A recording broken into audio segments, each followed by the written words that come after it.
கடந்த ஒரு வாரமா எந்த பக்கம் திரும்பினாலும் மோனிகா மோனிகா அப்படிங்கிற பெயர் தான் கேட்டுக்கிட்டே இருக்கு. யார் இந்த மோனிகா பெல்லூச்சி? இவர் அப்படி என்ன செய்தார்? லோகேஷ் கனகராஜ், அனிருத் உள்ளிட்ட கோடிக்கணக்கானோர் இவரது ரசிகராக இருக்க என்ன காரணம்? மோனிகா பெல்லூச்சி ஒரு இத்தாலிய நடிகை. அவரது தெய்வீக அழகு உலகத்தை மயக்கிய ஒரு மந்திரம். அவரது முகம், கண்கள், புன்னகை என மோனிகாவின் அழகில் உலகெங்கிலும் உள்ள மக்கள் விழுந்து தத்தளித்தனர். இன்றும் பலர் அவரை ஒரு தெய்வமாக பார்க்கிறார்கள். மோனிகாவின் ஒவ்வொரு அசைவும் ஒரு ஓவியம், ஒவ்வொரு பார்வையும் ஒரு கதை. அவரது அழகு இயற்கையின் மிக அற்புதமான படைப்பு. மோனிகா இத்தாலியில் பிறந்தவர். அவரது தந்தை ஈரானியர், தாய் இத்தாலியர். இந்த கலவையான பின்னணி அவருக்கு ஒரு தனித்துவமான தோற்றத்தை அளித்தது. அவரது குடும்பம் ஒரு சிறிய இத்தாலிய நகரத்தில் வாழ்ந்தது. ஆனால் அந்த நகர மக்கள் அவரது குடும்பத்தை ஒதுக்கி வைத்தனர். காரணம், வேறு நாட்டவரை மோனிகாவின் தாய் திருமணம் செய்ததால். மோனிகாவின் வித்தியாசமான தோற்றம் அவர்களுக்கு அந்நியமாக தோன்றியது. இந்த தனித்துவம் மோனிகாவை சிறு வயதிலிருந்தே தனித்து வைத்தது. அவருக்கு நண்பர்கள் இல்லை. பள்ளியிலும் தனிமை மட்டுமே அவருக்கு துணையாக இருந்தது.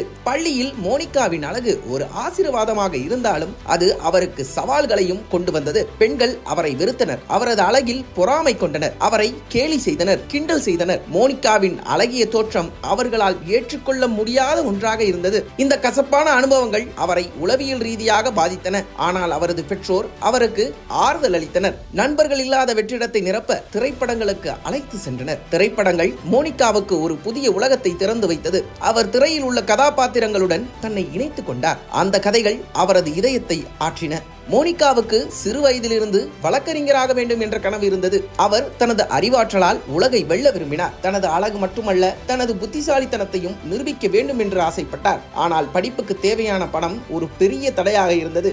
இதனால் அவர் மாடலிங் துறையில் இறங்கினார். பியாரோ மொண்டானுச்சி என்ற புகைப்பட கலைஞர் மோனிகாவின் அழகை கண்டு வியந்து அவரை மாடலிங் செய்ய பரிந்துரைத்தார். மோனிகா இதை ஒரு வாய்ப்பாக பயன்படுத்தினார். தனது படிப்புக்கு பணம் சம்பாதிக்க மாடலிங் செய்தார். ஆனால் அவரது இலக்கு எப்போதும் சுதந்திரமாக இருப்பது, தன்னை ஒரு அறிவார்ந்த பெண்ணாக நிரூபிப்பதுமாகத்தான் இருந்தது. மோனிகாவுக்கு திரைப்படங்களில் நடிக்க வேண்டும் என்ற ஆசை இருந்தது. ஆனால் அது ஒரு கனவு மட்டுமே என்று நினைத்தார். ஆனால் விதி வேறு வழியில் அவரை அழைத்து சென்றது. 80களில் மாடலிங் துறையில் அவரது பயணத்தை தொடங்கினார். அவரது அழகு உலகளவில் புகைப்படங்களில் பரவியது. பத்திரிகைகளில் அவரது முகம் மின்னியது. உலகம் அவரை ஒரு அழகு தேவதையாக கொண்டாடியது. 90களில் மோனிகா நடிப்பு துறையில் காலடி எடுத்து வைத்தார். அவரது முதல் குறிப்பிடத்தக்க படம் தி அபார்ட்மெண்ட். இந்த படம் அவருக்கு ஒரு திருப்பு முனையாக அமைந்தது. அவரது நடிப்பு உலகை வியப்பில் ஆழ்த்தியது. அவரது அழகு மட்டுமல்ல, அவரது உணர்ச்சிகரமான நடிப்பும் மக்களை கவர்ந்தது. அதைத் தொடர்ந்து அண்டர் சஸ்பிஷியன்ஸ் படத்தில் நடித்தார். அதில் அவரது நடிப்பு மேலும் பேசப்பட்டது. மோனிகாவின் ஒவ்வொரு பாத்திரமும் அவரது ஆழமான திறமையை வெளிப்படுத்தியது. ஒரு புகைப்பட படப்பிடிப்பின் போது இத்தாலிய இயக்குனர் கியூசெப்பி டொர்னாட்டோ மோனிகாவை சந்தித்தார். மோனிகாவின் அழகும் திறமையும் அவரை கவர்ந்தது. மோனிகாவை ஒரு படத்தில் நடிக்க வைப்பதாக அவர் உறுதியளித்தார். சுமார் 3 ஆண்டுகளுக்கு பின் அந்த வாக்குறுதியை மெலேனா என்ற படத்தில் நிறைவேற்றினார் டொர்னாட்டோ. மெலேனா படத்தில் மோனிகாவின் கதாபாத்திரம் உலகை மயக்கியது.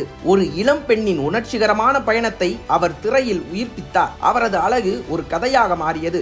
மெலேனா உலகளவில் பேசப்பட்டது. மோனிகாவை ஒரு சர்வதேச நட்சத்திரமாகவும் உயர்த்தியது. அவரது கண்களில் உள்ள வலி, மகிழ்ச்சி, ஆசை என அனைத்தும் உலகை தொட்டது. மோனிகாவின் மற்றொரு முக்கியமான படம் இர்ரெவர்சிபிள். இந்த படம் கேனஸ் திரைப்பட விழாவில் திரையிடப்பட்டது. இது ஒரு தைரியமான மற்றும் வன்முறை நிறைந்த படம். இதன் தீவிரமான காட்சிகள் பார்வையாளர்களை அதிர்ச்சிக்கு உள்ளாக்கியது.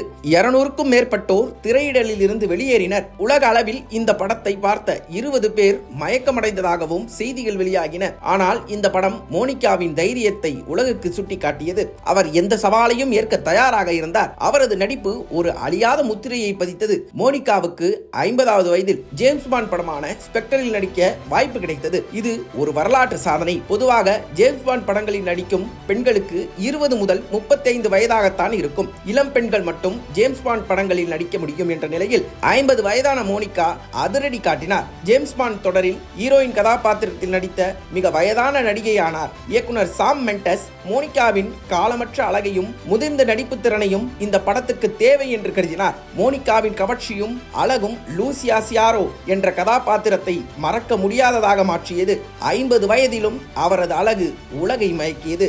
மோனிகா பெல்லூச்சியின் தெய்வீக அழகு, மாய உலகத்தை திறக்கும் சக்தி கொண்ட கண்கள், உள்ளங்களை கரைக்கும் புன்னகை என அனைத்தும் கலையாக இருந்தது. அவர் ஒரு மாடலாக தொடங்கி உலக சினிமாவில் ஒரு ஐகானாக மாறினார். தனது அழகை மட்டுமல்ல, தனது திறமையையும் புத்திசாலித்தனத்தையும் உலகுக்கு நிரூபித்தார். அவரது ஒவ்வொரு பாத்திரமும் அவரது அழகின் ஒரு புதிய பரிமாணத்தை வெளிப்படுத்தியது. அவர் சினிமாவில் வாழும் ஒரு லெஜெண்டாக வாழ்ந்து வருகிறார்.